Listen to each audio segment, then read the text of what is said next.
Éternel, le matin, tu entends ma voix.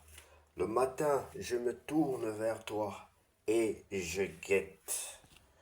Bonjour bien-aimés, c'est l'heure de la prière et de la repentance en ce dimanche 29 juin 2025 matin. Seigneur, en ce début de journée, je viens à toi avec un cœur ouvert. Merci pour la nuit écoulée, pour la vie que tu me donnes encore aujourd'hui. Je te confie chaque heure à venir, chaque rencontre, chaque pensée, chaque parole. Remplis-moi de ta paix et guide chacun de mes pas. Je veux marcher dans ta lumière, rester connecté à ton esprit et être un témoin de ton amour là où tu m'enverras aujourd'hui. Seigneur, donne-moi un cœur doux et humble, un esprit attentif à ta voix. Éloigne de moi le découragement et le doute, et remplis-moi de courage et de joie. Ta parole déclare, Éternel, le matin tu entends ma voix, le matin je me tourne vers toi et je guette. Dès les premières heures, bien-aimé, Dieu est là avant que le monde ne s'agite, il est à temps. Il a préparé des grâces nouvelles pour toi. Commence cette journée en sa présence et tu verras sa main à l'œuvre dans les moindres détails. Je déclare que je crois que ce jour est rempli d'opportunités divines. Je suis conduit, protégé et aimé. Je suis utile, béni et inspiré. Et rien ne pourra me séparer de l'amour de Dieu.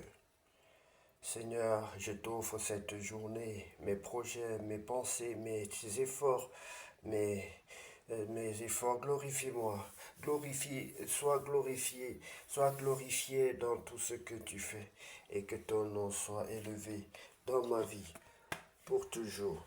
Au nom puissant de Jésus-Christ, Nazareth, j'ai ainsi prié. Amen. Bien-aimé, que Dieu vous bénisse. Si tu n'as pas encore reçu le Seigneur Jésus-Christ dans ta vie comme ton sauveur personnel et ton Seigneur, je vais t'inviter à prendre une bonne position qui honore l'Éternel, ton Dieu, et je vais t'orienter dans la prière. Tu vas répéter cette prière après moi. Seigneur Jésus-Christ, je reconnais que je suis un pécheur. Seigneur Jésus-Christ, je reconnais que je suis un pécheur. Je t'invite dans ma vie comme mon sauveur personnel et mon Seigneur. Je t'invite dans ma vie comme mon sauveur personnel et mon Seigneur. Prends le plein contrôle de ma vie. Prends le plein contrôle de ma vie. Je t'en supplie, Seigneur. Sans toi, je ne suis rien, je ne peux rien faire sans toi. Sans toi, je ne suis rien, je ne peux rien faire sans toi. Pardonne-moi mes péchés, Seigneur. Pardonne mes péchés, Seigneur. Lave-moi par le sang de l'agneau.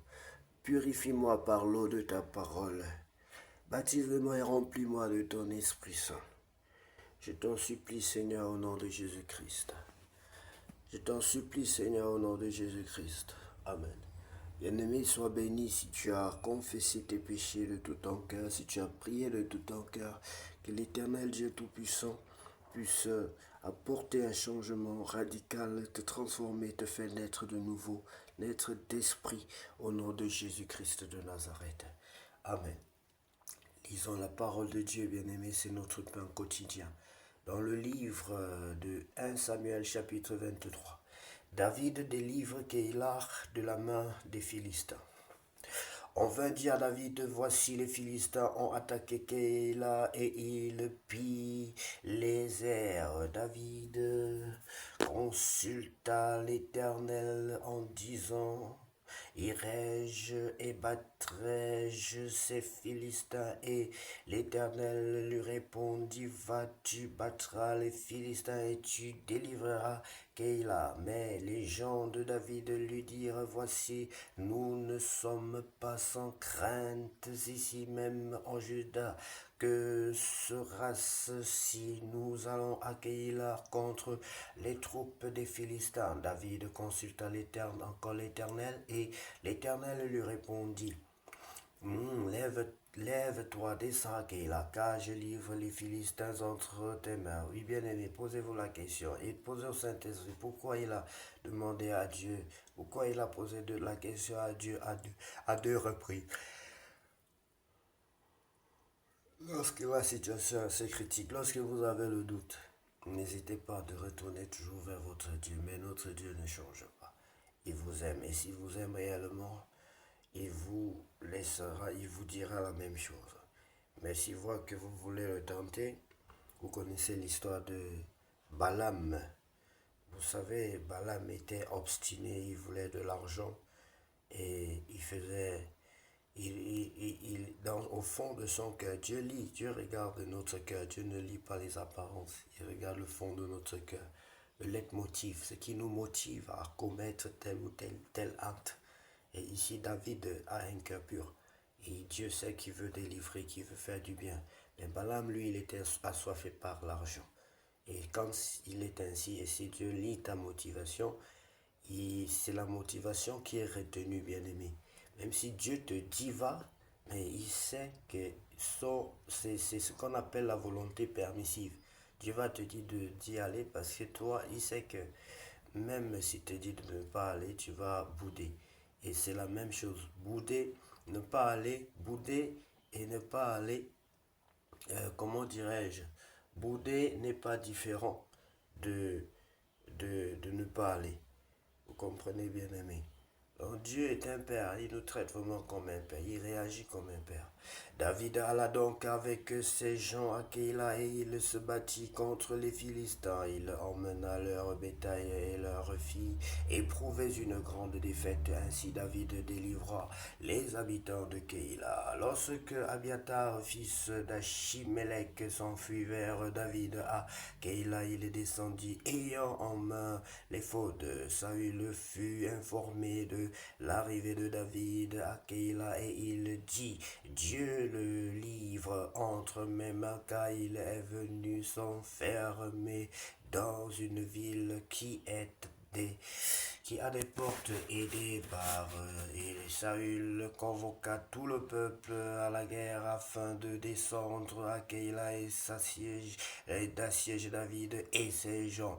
David ayant eu connaissance du mauvais dessein que Saül projetait contre lui, dit au sacrificateur Abiatar, porte l'éphod. Et David dit, Éternel, Dieu d'Israël, ton serviteur apprend que Saül veut venir à Keïla pour détruire la ville à cause de moi. Les habitants de Keïla me livreront-ils entre ses mains? Saül descendra-t-il comme ton serviteur l'a appris? Éternel, Dieu d'Israël, daigne le révéler à ton serviteur. Et l'Éternel répondit, il descendra. David dit encore, les habitants de Keïla me livreront-ils, moi et mes gens, entre les mains de Saül? Et l'Éternel répondit, ils te livreront. David dans les déserts de Ziph et de Mahon. Vous voyez que parler avec Dieu, vous ne pouvez pas fermer votre bouche à chaque fois et dire que Dieu connaît tout. Dieu aussi sait que j'ai besoin de ceci. Dieu aussi connaît ceci. Vous voyez que David pouvait supposer que Dieu est plus grand, puissant, omniprésent, omnipotent, qui connaît sa situation actuelle et qui va tout simplement le défendre. Je suis le premier à commettre cette bêtise-là. Ne pas dire ce que vous ressentez, ce que vous voulez. Parler avec votre Dieu. Prier, c'est parler avec Dieu. C'est aussi être ignorant et rater beaucoup de choses. On est seulement surpris des événements. Il faut parler à Dieu et lui demander les orientations comme David fait ici. Ce sont des exemples à suivre, bien-aimés. Je m'arrêterai de temps en temps lorsque l'Esprit de Dieu m'inspire et me demande d'expliquer quelque chose. David dans les déserts de Ziph et de Maon. Alors David se leva avec ses gens au nombre d'environ 600 hommes. Ils sortirent de Kéla et s'en allèrent où ils purent. Saül, informé que David s'était sauvé de Kéla, suspendit sa marche. David demeura au désert dans des lieux forts et il resta sur la montagne du désert de Ziph. Oh Seigneur, je veux 1 milliard, bien 1 milliard pour commencer. Et je te prie de m'aider à boucler le projet sur lequel je suis en ce moment. Je voudrais que tous les enfants de l'Afrique, que l'éducation en Afrique, être responsable de l'éducation en Afrique. S'il y a un qui ne sait pas lire ou qui ne sait pas parler, que ce soit dû à mon irresponsabilité. J'espère que tu m'as donné tous les moyens possibles pour pouvoir sortir ce continent de l'illettrisme, sortir ce continent et même de l'ignorance et surtout, or, s'ils ont la connaissance, ils pourront sortir aussi de la pauvreté. Nous croyons que la connaissance est plus que tout. C'est la connaissance qui entraîne la richesse. C'est les projets qui entraînent, qui produisent de l'argent. Et dans ce sens, Seigneur, nous te prions. Aide-moi, Seigneur Jésus, aide-moi à boucler ce projet, aide-moi que les projets, que les personnes qui doivent marcher avec nous, que ceux-là qui doivent les partenaires qui doivent, chaque partenaire qu'il nous faut viennent maintenant, et ceux qui doivent permettre aux utilisateurs de retirer leur argent viennent vers nous, qu'ils mettent leur plateforme qui soit honnête et qu'ils nous permettent de retirer surtout notre argent et qui permettent aux jeunes de retirer leur argent, qui permettent à ceux qui vont travailler de plein cœur et en tout temps de retirer ce qui leur revient de droit, le fruit de leur souffrance. Je compte sur toi et je te remercie d'avance, Seigneur, parce que tu nous as mis au sommet. Tu nous as mis au sommet comme tu l'avais promis. Tu as dit que nous sommes les premiers et non les derniers, la tête et non la queue. Tu nous mets à la tête de tout, de tout ce que nous entreprenons. Et bien aimé, il est ainsi, bien-aimé, si tu es chrétien, tu es un enfant de Dieu, tu dois forcément être à la tête. Sache que même si tu crois que tu n'es pas à la tête, mais tu es à la tête. Et dans ta prière même, tu dois savoir que tu es. Être à la tête, c'est être responsable. Si tu es dans l'éducation, tu es le responsable de l'éducation de ton pays, de ton continent, voire même au-delà. Si tu es un enseignant, tu es le responsable. Si tu es un chauffeur taxi, tu es le responsable de ton secteur. Oui, parce qu'il n'y a pas beaucoup de chrétiens. Et ne vous étonnez pas pour cela, bien-aimés. Souvenez-vous de l'époque de Noé. Noé était pratiquement seul, lui et ses 3 enfants et leur femme.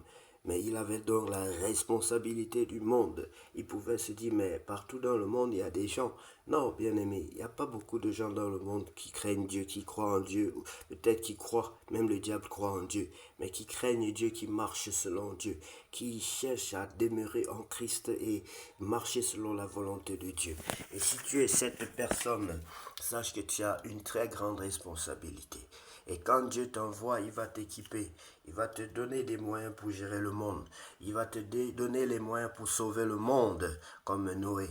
Il va te donner les moyens pour sauver ta famille. Donc, bien aimé, sache que si tu es encore en train de bouder tous les jours pour tes propres problèmes personnels et que ta dimension de foi s'arrête à toi, sache que tu es encore un bébé. Si ta dimension de foi, c'est sauver ton continent, c'est sauver ton pays, c'est sauver ta famille, c'est sauver ton quartier, là tu as compris, bien-aimé. Parce que Jésus va te dire, va dans le monde entier, va, allez dans le monde entier. Il n'a pas dit de s'arrêter quelque part. Lui, il voit en toi quelqu'un qui est au-dessus du monde, qui est au-dessus, qui est levé au-dessus du monde. Quelqu'un qui peut parcourir le monde en une seconde par l'Esprit de Dieu. Quelqu'un qui peut changer le monde. Il voit en toi le sel de la terre. Il voit en toi la lumière du monde. Il voit en toi, bien-aimé, la force qui est au-dessus de toute force. Il voit en toi la personne qui doit marcher sur Satan, sur la tête des serpents et des scorpions, qui doit écraser les géants, qui doit écraser tout géant de ce monde est mis sous ton pied, bien-aimé. Continuons, bien-aimé, à lire la parole de Dieu. Alors David se leva avec ses gens au nombre d'environ 600 hommes et ils sortirent de Keïla et s'en allèrent où ils purent. Saül a informé que David s'était sauvé de Keïla, suspendit sa marche. David demeura au désert dans des lieux forts et il resta sur la montagne du désert de Ziph.